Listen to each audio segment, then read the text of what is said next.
시몬 베드로와 또 다른 제자 한 사람이 예수를 따르니 이 제자는 대제사장과 아는 사람이라.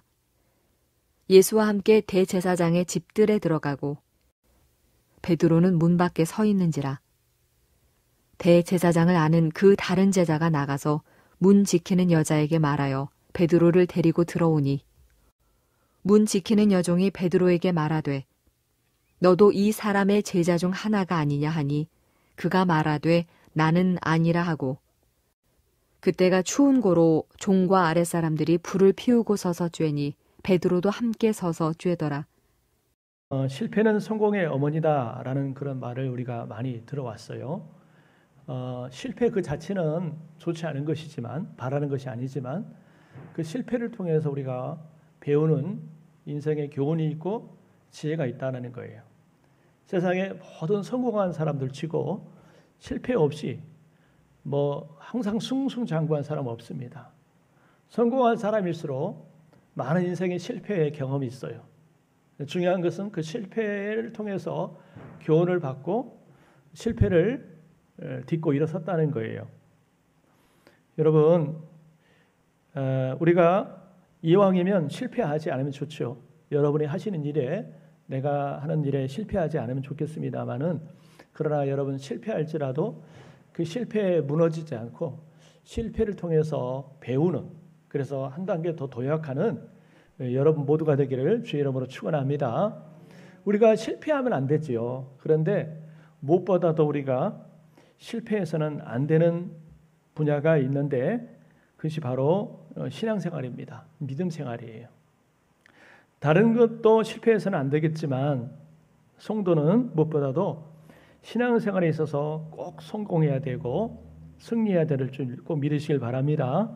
왜냐하면 여러분 신앙생활이 가장 중요하기 때문에 그래요. 믿음 생활은 해도 되고 안 해도 되고 성공해도 되고 성공하지 않아도 되는 그런 것이 아니라 반드시 성공해야 돼요. 왜냐하면 신앙생활의 성공은 이 땅에서만 끝나는 문제가 아니라 바로 내세에 지옥이냐 천국이냐를 결정짓는 너무나 중요한 요소가 되기 때문에 그렇습니다. 여러분 누가복음 16장에 보면은 우리가 잘 아는 이런 부자와 나사로 이야기가 나와요. 부자와 나사로 이야기 잘 아시죠? 예, 여기 보면은요. 자, 한 부자가 있어 자색 옷과 고운 베옷을 입고 날마다 호화롭게 즐기더라. 이 부자는 말 그대로 부자예요. 그래서 옷도 좋은 옷을 입고요. 날마다 물질 걱정 없이 먹고 사는 문제 없이 아주 호화롭게 살았습니다. 그러나 또 한 가난한 그 사람이 있으니 그 이름이 바로 나사로죠. 이 나사로는 거지입니다. 그래서 옷도 맨날 그 헌 옷을 입고 또 그 부자의 집에 상에서 떨어지는 그 음식 찌꺼기를 먹으면서 그렇게 비참하게 세상을 아주 비참하고 초라한 인생을 살았습니다. 그런데 그들의 인생의 결론은 어떠했습니까? 부자는 현실에서는 아주 호화로운 삶을 살았지만 그러나 신앙생활에 실패함으로 죽어서 지옥에 떨어졌어요. 지옥의 그 뜨거운 불구덩이 속에서 물 한 모금만 마시고 싶지만 그것도 허락되지가 않았습니다. 여러분 이런 부자를 성공한 인생이라고 말할 수가 있겠습니까? 세상에서는 성공한 사람이라고 할 수 있지만 신앙생활에 믿음 생활에 실패했기 때문에 그는 실패한 사람입니다. 그러나 나사로는 현실에서는 아주 초라하게 살았지만 신앙생활에 성공해서 믿음 생활에 성공해서 그는 아브라함의 품에 안겨서 위로와 평안을 얻게 되고 내세에 구원을 받게 되지요. 현실에서는 비록 초라한 인생, 실패한 인생이라고 말할 수 있지만 그러나 그는 결코 실패한 인생이 아니고 여러분 성공한 인생이라고 말할 수 있을 것입니다. 그러면 우리는 어떤 일이 있어도 신앙생활에 여러분 꼭 성공해야 될 줄 믿습니다. 여러분 성경에는요 많은 인물들이 소개가 돼요. 등장인물이 가장 많은 책이 뭔지 아세요? 등장인물들이 가장 많은 책은 바로 성경책입니다. 성경책이 등장인물이 제일 많아요. 어떤 사람이 그랬다고 그래요. 등장인물이 가장 많은 책이 성경책이다 했더니 어떤 친구가 아니에요. 성경보다 더 많은 인물들이 나오는 책이 있어요. 뭐냐 했더니 전화번호부 그랬답니다. 전화번호부. 요즘은 전화번호부를 잘 안 쓰죠. 근데 옛날에는 이제 전화번호부를 많이 썼잖아요. 맞아요. 전화번호부는 사람이 많이 나오죠. 근데 여러분 성경과는 다르죠.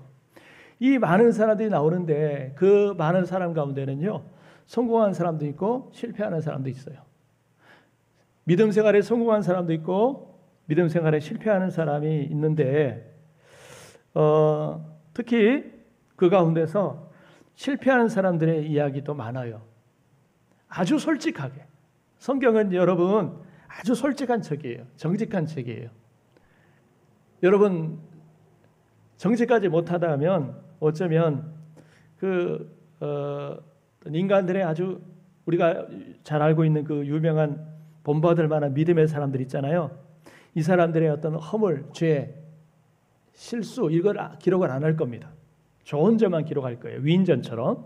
그런데 성경은 아주 솔직한 책이다 보니까 우리가 그 본받고자 하는 그런 믿음의 선배들의 아주 허물 그리고 그 실패한 이야기도 많이 기록되어 있습니다. 그 가운데 한 사람이 누구냐면 바로 오늘 본문에 나오는 베드로입니다. 베드로의 실패. 베드로의 실패에 대해서 성경은 아주 진솔하게 기록을 하고 있습니다. 베드로가 예수님의 수제자이지만 그러나 실패하고 무너져 버린 그 베드로의 모습, 이 모습을 아주 적나라하게 보여주죠. 우리는 이 베드로에게 돌을 던질 수가 없습니다. 왜냐하면 이 실패한 베드로의 모습, 또 무너져 버린 베드로의 모습은 오늘 저와 우리의 모습일 수 있기 때문에 그래요. 우리는 언제든지, 지금은 괜찮을 수 있지만 언제든지 우리는 무너질 수 있는, 실패할 수 있는 그런 연약한 존재들이기에 우리는 실패한 베드로를 보면서 돌을 함부로 던질 수가 없습니다. 오늘 본문은 예수님의 수제자들 가운데 베드로의 실패에 관한 그런 이야기입니다. 여러분, 다 실패해도 신앙생활에만큼은 실패해서는 안 되는데 이 시간 우리가 베드로를 한번 보면서 왜 베드로가 실패할 수밖에 없었는지 그 이유를 알아보고 우리가 그 베드로의 실패의 전체를 더 이상 밟지 않는, 그래서 실패를 통해서 교훈을 배우고 믿음 생활에 여러분 성공할 수 있는 그런 도전이 되는 시간이 되었으면 좋겠습니다. 자, 그러면요, 왜 믿음 생활에 실패하는가? 믿음 생활에 성공한 사람도 있고 실패하는 사람도 있는데 왜 우리가 또 언제 믿음 생활에 실패하는가? 몇 가지 이유를 한번 살펴보았으면 좋겠습니다. 자, 첫 번째 한번 읽어봅시다. 시작. 자기 자신을 의지할 때 실패합니다. 예, 그래요. 자기 자신을 지나치게 의지할 때 실패해요. 베드로의 실패의 원인이 이겁니다. 베드로가 왜 실패했느냐? 바로 이것의 원인이 있어요. 베드로는 너무 자기 자신을 의지했습니다. 자기 자신을 믿었어요. 베드로는 천성적으로 주도 면밀한 사람은 아니지만 아주 열정적이고 또 패기가 넘치는 그런 사람입니다.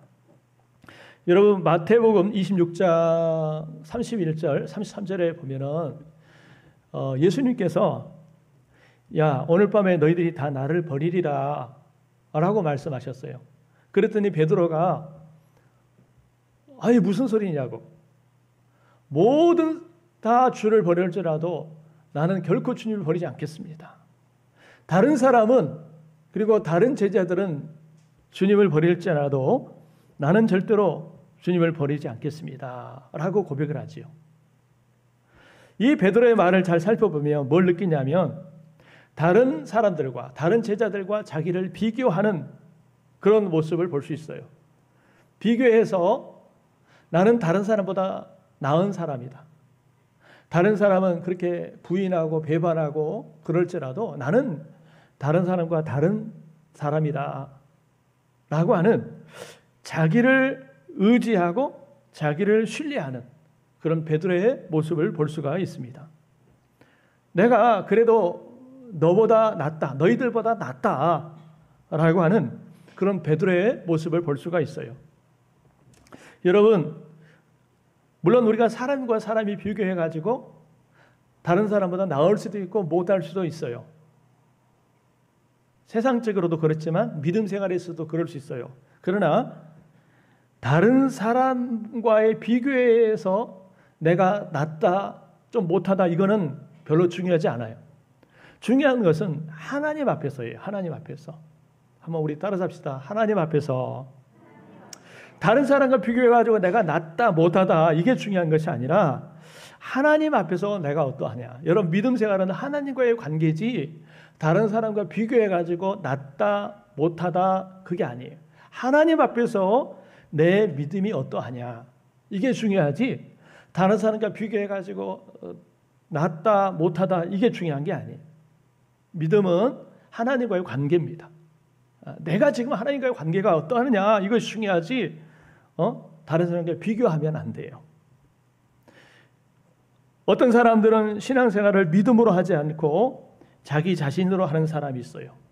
믿음으로 하지 않고 여러분 자기 생각으로 신앙생활하는 사람이 있습니다.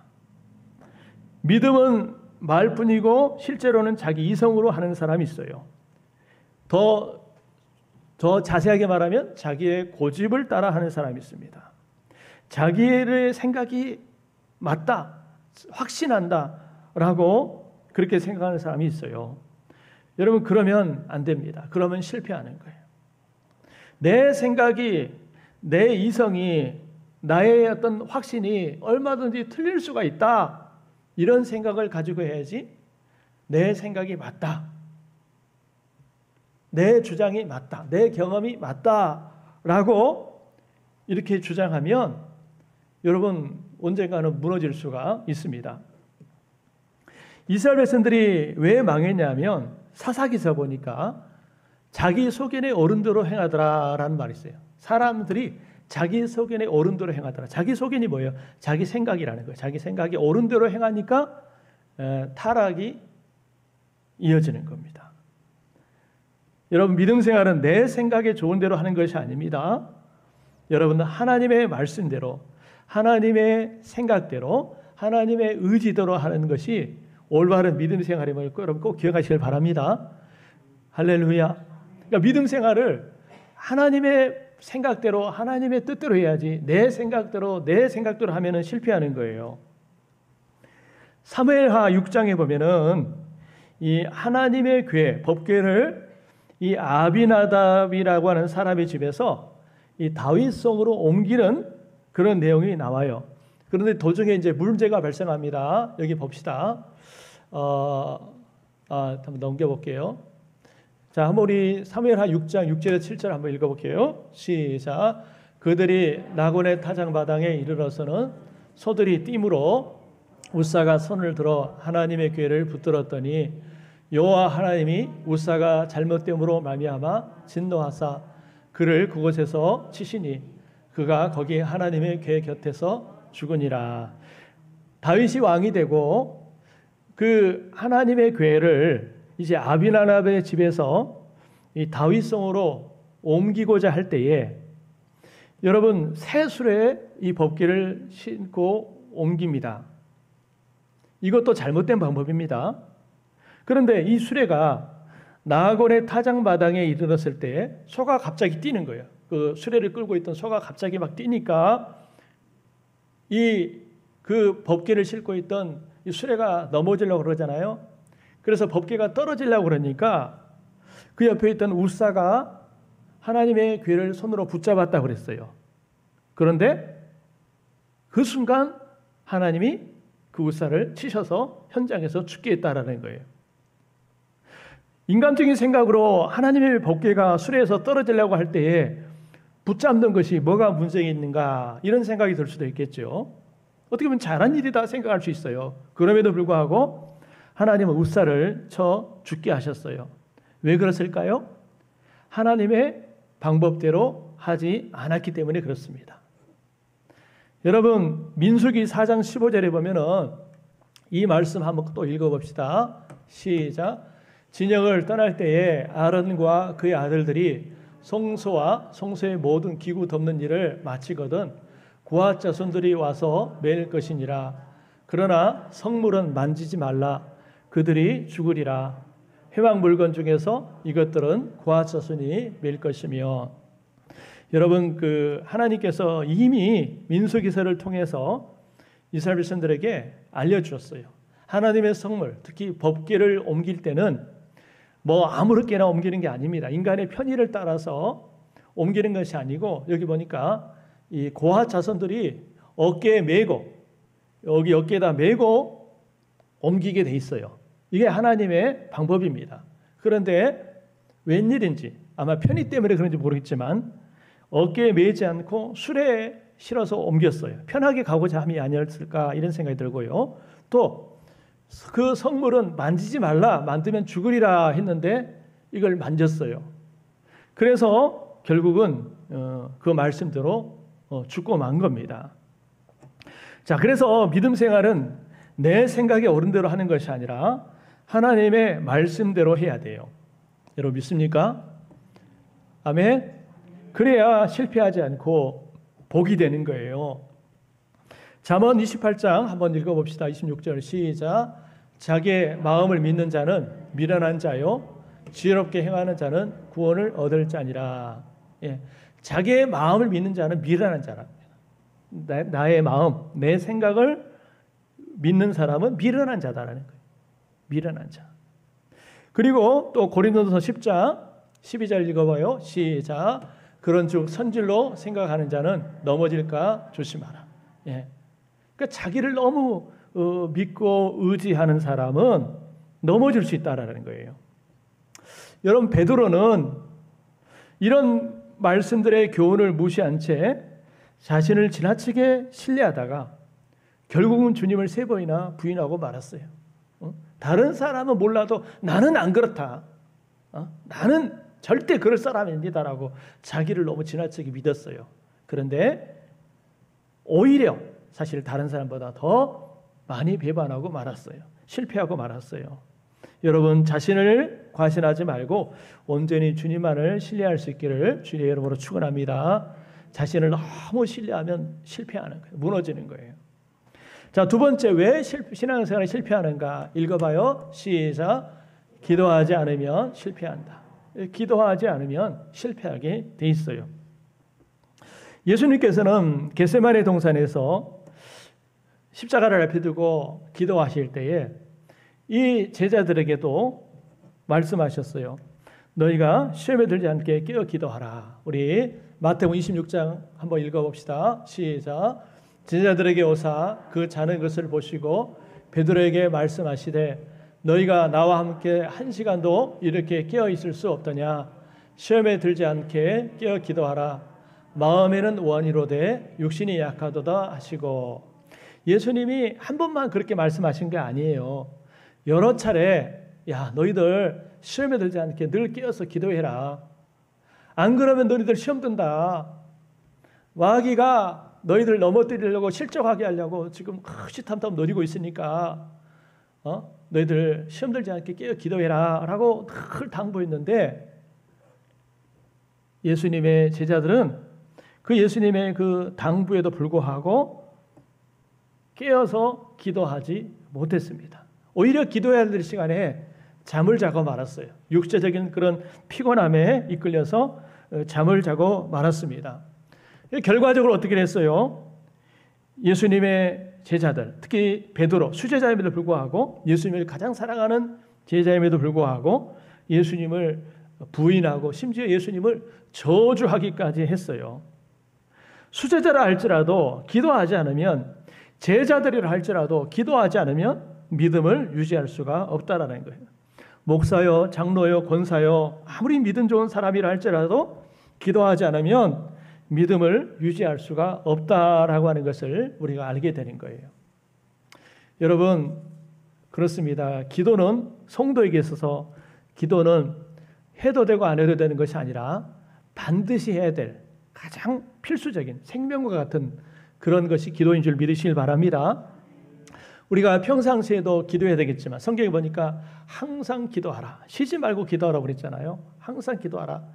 그래서 우리가 잘 아는 것처럼 기도는 호흡이라고 그랬잖아요. 호흡은 항상 하는 것처럼 항상 기도하라라고 하는 것은 기도는 호흡과 같다라는 거예요. 기도에 싫으면 그 사람이 영혼이 메마르게 된다. 생명력이 없는 시들시들한 신앙생활을 할 수밖에 없다 그 말이에요. 그래서 항상 기도하라라는 거예요. 더더욱 인생의 고난을 만나거든 환난을 만나거든 그런 사람일수록 더 엎드려 기도해야 돼요. 환난 날에 나를 부르라. 내가 너를 건지리니 내가 나를 영화롭게 하리라. 너희 중에 고난당하는 자가 있느냐?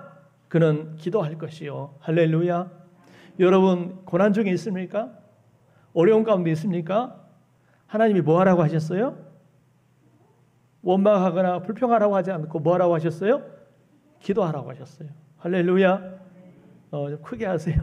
제가 지금 귀 상태가 좋지 않아 가지고 한 평상시 한 3분의 1 정도밖에 안 들려요, 귀가. 그래가지고 지금 이 어느 정도 상태인지는 잘 모르겠습니다. 그냥 평상시 감으로 하는 건데 여러분들이 크게 아멘 해주세요. 예, 할렐루야. 예, 예, 여러분. 그래서 환난을 만나거든 더 기도하셔야 돼요. 환난.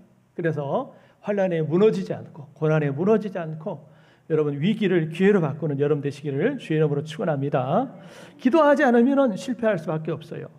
내가 지금 기도하지 않고 있다면 지금 신앙에 빨간불이 들어왔다는 것을 늘 인식하시고 다시 여러분 기도 회복하시길 바랍니다. 할렐루야. 가정의 부모들은 정말 그 가정을 위해서 자녀들을 위해서 기도해야 돼요.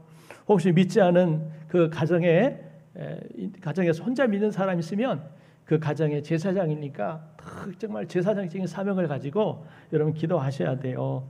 기도하지 않으면 실패합니다. 무너집니다. 그러나 기도하면 회복되는 걸 믿으시길 바랍니다. 이걸 이제 베드로를 통해서 우리가 배우는 겁니다. 그 다음에 세 번째, 왜 신앙생활이 실패하는가? 읽어봐요. 시작. 예수님과 거리두기 할수록 실패한다. 예수님과 멀어질수록 실패하는 거예요. 누가복음 22장에 보면은 물론 사복음서에 다 나와요. 보면은 예수님께서 이제 군병들에게 잡히시는 그런 내용이 나와요. 자, 여러분 여기 보세요. 22장 54절을 한번 읽어볼게요. 시작. 예수를 잡아 끌고 대제사장의 집으로 들어갈새 베드로가 멀찍이 따라가니라. 여러분 군병들이 예수님을 잡아서 이제 결박해서 끌고 이제 대제사장의 집으로 들어갈새 그 다음에 뭐라고 그랬습니까? 베드로가 어떻게 해요? 멀찍이 따라가니라 라고 돼 있어요. 표준세번역에 보니까 베드로는 멀찍이 떨어져서 뒤따라갔다 이렇게 돼 있어요. 어떤 면에서 베드로는 그래도 의리가 있는 사람입니다. 모두가 다 뿔뿔이 도망갔을 때에도 예수님을 따라가죠. 근데 중요한 것은 따라가긴 따라가는데 어떻게 따라갔어요? 여기 보니까 멀찍이서 따라갔다. 표준세번역에 보니까 멀찍이 떨어져서 뒤따라갔다라고 돼 있어요.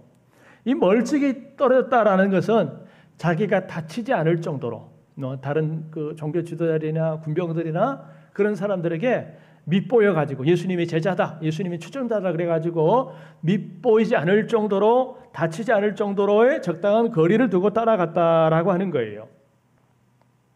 여러분 예수님이 공생의 사역을 하면서 예수님이 한참 잘 나갈 때 베드로는 이러지 않았습니다. 온 군중들이 예수님께 막 찬송하고 환호할 때는요, 제자들이 서로 예수님 곁에 붙어가지고 함께 스포트라이트를 받기를 원했어요. 가까이서 예수님 바로 옆에서 스포트라이트를 받기를 원했습니다. 그런데 이제 예수님이 체포되시고 잡혀가시니까 주님을 마지못해 따라가긴 따라가는데 여러분 멀찍이서 따라가는 거예요. 왜 그래요? 예수님 가까이 했다가 혹시라도 눈 밖에 나가지고 다치기 싫다는 거예요. 손해보기 싫다는 거예요. 피해보기 싫다는 거예요. 그래서 안전거리를 유지하고 따라가죠. 여러분, 이것은 오늘 베드로의 문제일 뿐만 아니라 오늘 우리들의 문제일 수 있습니다. 이 시대의 많은 그리스도인의 문제일 수는 있어요. 자, 예수님을 믿긴 믿어요. 교회는 오긴 옵니다. 그런데 내가 다치지 않을 정도만, 내가 손해보지 않을 정도만 적당하게 믿는 일들이 많다는 거예요. 너무 그렇게까지 믿을 필요가 있느냐? 그냥 적당히 믿으면 되지. 뭐 그렇게까지 그렇게 열정적으로 헌신적으로 믿고 헌신하고 충성할 필요가 뭐가 있어? 그냥 적당히 믿으면 되지. 이런 마음과 생각을 가지고 내가 불편하지 않을 정도로, 내가 손해보지 않을 정도로, 내가 어떤 내 생활에 방해되지 않을 만큼만 주님을 믿고 주님을 따라가는 그런 일들이 여러분 많아진다는 거예요. 따라가긴 따라가는데 여러분 베드로처럼 멀찍이 주님을 따라가는 경우들이 많아요. 그리고 또 세상 속에서 이렇게 교회 안에서는 이렇게 경건하게 믿지만 또 세상 속의 직장이나 모든 삶의 현장에 가면은 자기의 정체성을 드러내지 않고 자기의 정체성을 여러분 숨긴 채 이렇게 살아가는 그리스도인들이 참 많아요. 왜 그럴까요? 자기가 교회에서 내가 장로고 권사고 집사고 어떤 사람이라는 것을 알려지게 되면, 드러나게 되면 생활하는 게 좀 뭐든지 조심스럽잖아요. 그죠? 그렇기 때문에 자기의 정체성을 드러내지 않고 숨기고 이렇게 생활하는 사람들이 많습니다. 그래야 편하거든요. 그래야 편하니까 그렇게 살아가는 사람들이 참 많습니다. 여러분, 주님과의 거리두기 하면은 실패하는 거예요. 그렇죠? 사회적인 거리두기가 믿음의 거리두기로 이어지면 안 됩니다. 아멘. 사회적인 거리두기가 믿음의 거리두기로 이어지면 안 돼요. 그래서 영영 주님과 멀어진 사람들이 있어요. 여러분, 이러면 실패하는 거예요. 이러면 실패하는 겁니다. 거친 파도가 일고 풍랑이 일 때 그 파도에 휩쓸리는 사람이 있고 그 파도를 타고 올라가는 사람이 있어요. 여러분, 그 바다에서 막 그 파도 타기 서핑하는 사람들 봤죠? 그죠? 어떤 사람은 파도에 휩쓸리는 사람이 있는데 그 파도에 막 타고 확 서핑하는 사람이 있다는 거예요. 고난의 파도에, 코로나의 파도에, 또 인생의 파도에 휩쓸려 가지 말고 그 타고 올라가는, 승리하는 여러분 되시기를 주의 이름으로 축원합니다. 근데 오늘 여러분 이것뿐만 아니라 또 본문에 보면은 이와 비슷한 모습이 나와요. 자, 좀 내용이 깁니다만 한번 읽어봅시다. 요한복음 18장 15, 16절 시작.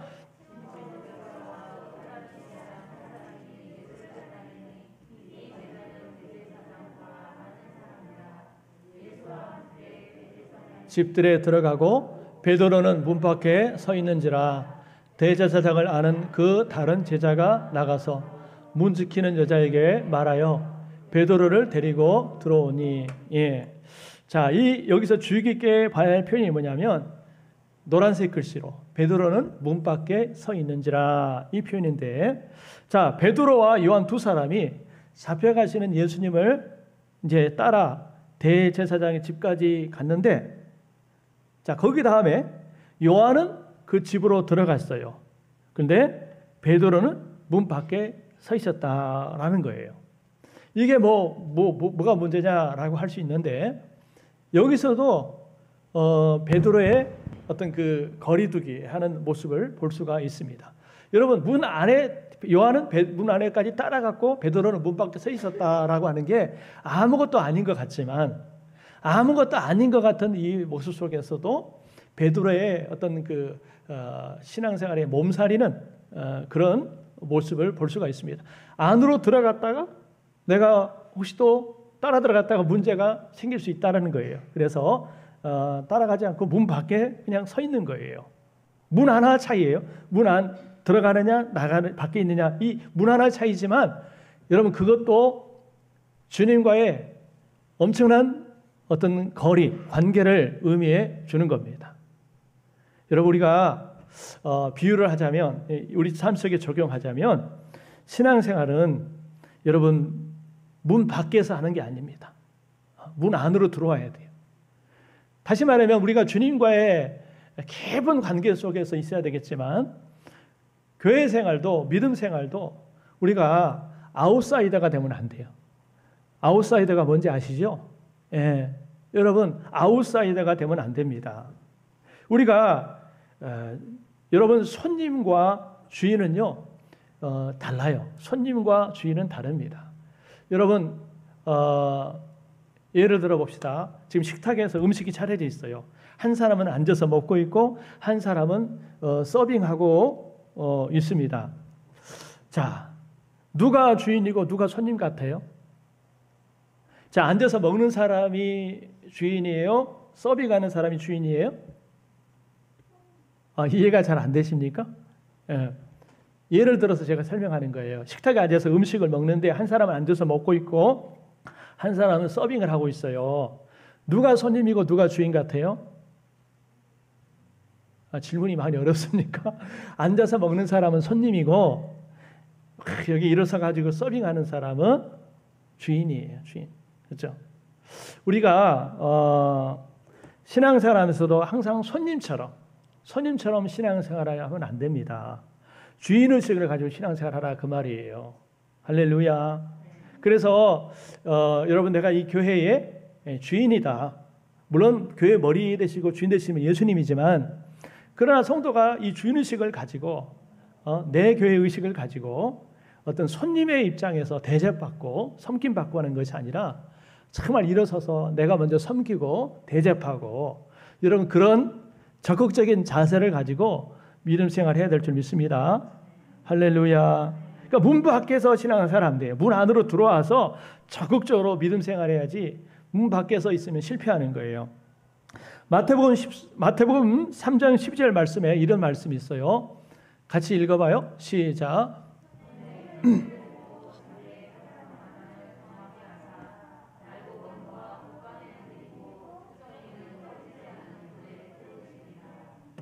아멘. 자, 이 말씀은 이제 세례 요한의 말씀이에요. 세례 요한이 장차 오실 예수님의 사역에 대한 그런 말씀을 하시는 겁니다. 지금 저 말씀은 예수님이 하실 일에 대한 것을 지금 세례 요한이 하는 거예요. 여기 보니까 예수님이 손에 키를 들고 자기의 타작마당을 정하게 하사 알곡은 모아 곳간에 들이고 쭉정이는 꺼지지 않는 불에 태우시리라 라고 했어요. 자, 여기 보니까 손에 뭘 들었다고 그랬어요? 키를 들었다고 그랬어요. 키가 뭔지 알죠? 다 아시겠습니다만은 또 여러분들 이해를 돕기 위해서 친절하게 또 그림을 하나 준비했어요. 자, 이 조명 때문에 여러분들이 잘 보일지 모르겠어요. 이거 잘 아시죠? 옛날에 시골에서 지금도 뭐 그러지만 우리 자랄 때 시골에서 저걸 다 사용했습니다. 저도 시골에 있을 때 저거 다 사용해봤어요. 잘 할 줄 압니다. 저 할머니가 들고 있는 것이 바로 손에 들고 있는 게 키입니다. 키. 거기다가 콩이라든지 뭐 깨 여러 가지를 이제 얹어놓고 이렇게 막 흔들면은 쭉정이는 밖으로 떨어집니다. 쭉정이는 밖으로 떨어져요. 그런데 알곡은 어떻게 해요? 안쪽으로 들어옵니다. 남아요. 그래가지고 그 뒤에 보면은 이 다라이 같은 데 있잖아요. 다라이에다가 이제 붓죠. 알곡만 붓은 거예요. 쭉정이는 키질을 하면은 밖으로 떨어지게 돼 있어요. 그죠? 그러나 알곡은 안쪽으로 들어오게 돼 있어요. 여러분,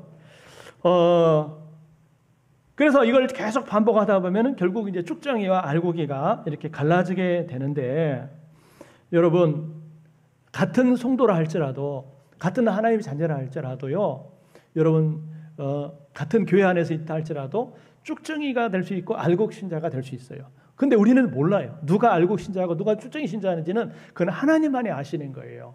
근데 알곡 신자는 여러분 자꾸 흔들면 흔들수록 안으로 들어오는 거예요. 안으로 들어오는 거예요. 무슨 뜻이냐면은 자꾸 주님께로 가까워진다는 거예요. 할렐루야. 교회 안으로 더 가까워지고 주님께로 더 가까이 나오는 거예요. 이게 알곡 신자예요. 우리 모두가 여러분 알곡 신자 되기를 주의 이름으로 축원합니다. 고난이 당하거든 환난을 당하거든 더 안으로 들어와야 돼요. 주님 안으로 따라합시다. 주님 안으로, 말씀 안으로, 교회 안으로 자꾸 들어와야 돼요. 들어와야 돼요. 그게 알곡 신자예요. 여러분 그래서 주님과의 이렇게 거리두기 하면은 실패하는 거예요. 자, 그 다음에 마지막입니다. 자, 어떤 사람이 믿음 생활에 실패하는가? 자, 네 번째 읽어봐요. 시작. 믿음 없는 사람과 가까이 하면 실패한다. 자, 어떤 사람과 가까이 하면 실패해요? 믿음 없는 사람과 가까이 하면 실패합니다. 여기서 주의해야 될 것은 불신자와 가까이 하면 실패한다. 물론 이것도 어느 정도는 맞는 말이지만 그런 의미가 아니고 믿음 없는 사람과 가까이 하면 실패한다. 그런 뜻이에요. 자, 오늘 본문 25절, 27절 여기 보니까 예수님이 이제 잡혀가시고 가실 때에 어떤 일이 있었냐면은 시몬 베드로가 서서 불을 쬐더니 사람들이 묻되 너도 그 제자 중 하나가 아니냐. 베드로가 부인하여 이르되 나는 아니라 하니 대제사장의 중 하나는 베드로에게 귀를 잘린 사람이 친척이라 이르되 내가 그 사람과 함께 동산에 있는 것을 내가 보지 아니하였느냐. 이에 베드로가 또 부인하니 곧 닭이 울더라. 지금 예수님은 잡혀가시고 베드로가 사람들과 함께 뭐 하고 있어요? 지금 밖에서 불을 추운가 봐요. 지금 불을 쬐고 있는 거예요. 서로 불을 쬐면서 이렇게 있는데 지금 주변에 있는 사람들은 다 안 믿는 사람들이, 안 믿는 사람들이에요. 그런 사람들이 이 베드로를 가만 보더니 너 당신 그 예수라는 사람과 같이 있던 사람 아니냐고. 내가 어디서 본 것 같은데. 그러니까 아유 무슨 소리냐고. 나는 아니라고.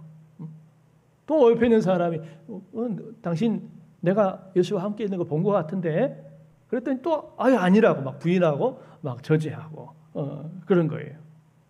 여기 보니까 베드로가 서서 불을 쬐더니 이 대제사장의 종과 하숙들과 같이 불을 쬐다라고 하는 거예요.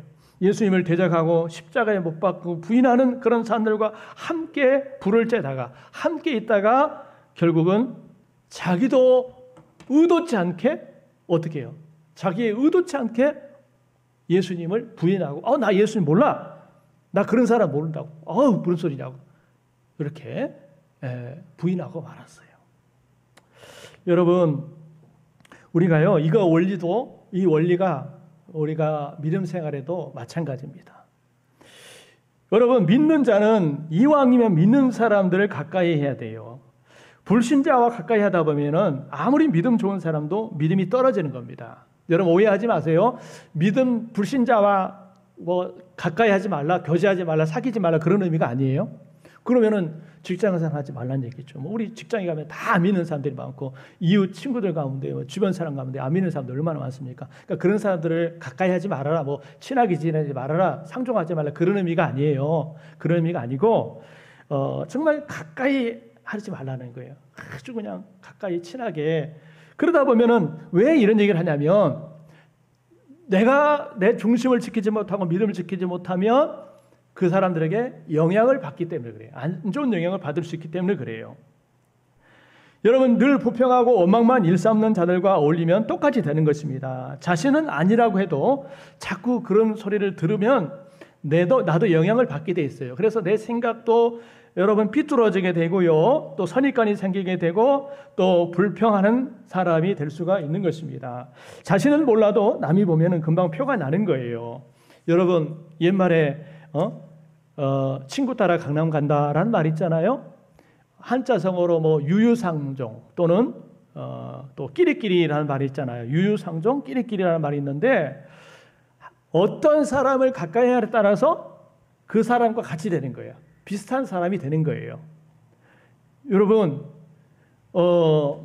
술을 안 먹던 사람이 늘 술 먹는 사람과 가까이 하면 어떻게 돼요? 자기도 모르는 사이에 나 처음에 안 먹어. 나 술 못 먹어. 한 잔만 먹어다. 한 잔만.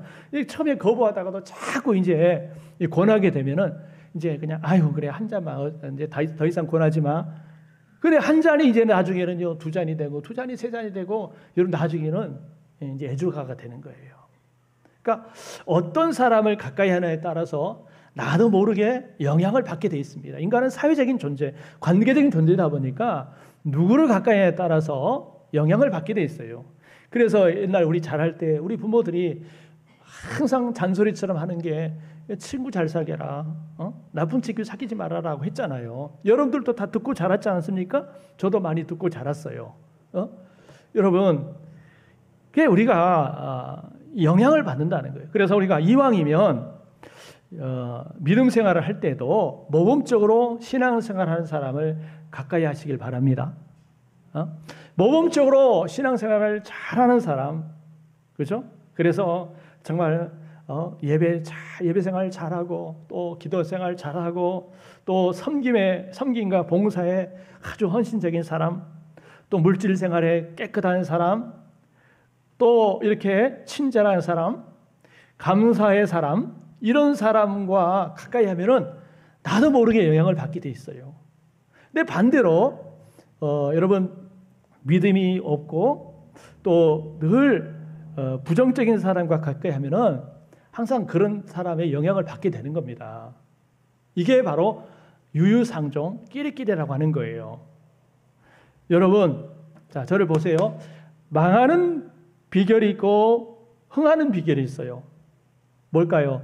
망하는 비결이 있고 복받는 비결이 있습니다. 망하는 비결은 주변에 불평불만이 늘 많이 가진 사람과 친하게 지내면 망하는 겁니다. 이게 망하는 비결이에요. 복받는 비결은 믿음이 있고 감사가 충만한 사람과 가까이 지내면 이 사람은 복받는 사람이에요. 흥하는 비결이에요. 할렐루야. 여러분들이요, 정말 믿음 좋은 사람을 가까이 하셔서 복받는 사람들 되시길 바랍니다. 근데 그러기 전에 여러분들이 먼저 그런 사람이 되셨으면 좋겠어요. 다른 사람이 가까이 하고 싶은 사람, 가까이 하고 싶은 사람, 그런 사람이 되길 바랍니다. 그래서 좋은 영향을 끼칠 수 있는 그런 사람이 돼야 돼요. 베드로는요, 여러분 믿음 없는 사람, 불신자를 가까이 하다가 자기도 모르는 사이에 예수님을 나 몰라, 나 그런 사람 몰라 라고 부인하고 말았어요. 자, 말씀을 여러분 정리합니다. 베드로와 같은 예수님의 수제자도 실패했어요. 예수님을 3번이나 부인했습니다. 3번째는요, 아예 그냥 저주까지 하면서, 저주는 아주 무서운 거잖아요. 저주까지 하면서 부인했습니다. 베드로는 이 실패의 순간을 그가 죽을 때까지 잊지 못하고 매일 새벽 딱 울 때마다 통곡하며 울었다고 그래요. 베드로의 실패가 우리에게 주는 교훈은 우리도 베드로와 같이 연약한 존재여서 실패할 수밖에 없는 존재라는 거예요. 근데 적어도 베드로의 실패를 교훈 삼는다면 베드로의 실패는 반복하지 않을 수가 있습니다.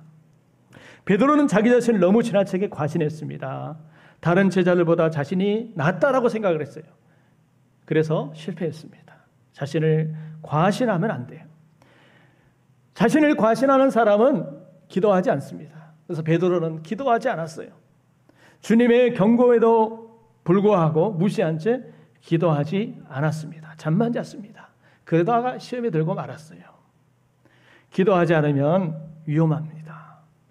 베드로는 주님과 거리두기 했어요. 멀찍이 따라갔습니다. 그리고 문 밖에 있었어요. 그리고 예수님을 십자가에 못 박으려는 자들의 하속들과 함께 믿음 없는 사람들과 함께 둘러서 불을 쬐다가 실패했어요. 여러분, 오늘 베드로의 실패 교훈을 우리가 본받아서 여러분 교훈 삼아서 우리 가운데 한 사람도 믿음의 실패자가 없게 믿음의 성공자가 다 되시기를 주님의 이름으로 축원합니다. 기도하겠습니다.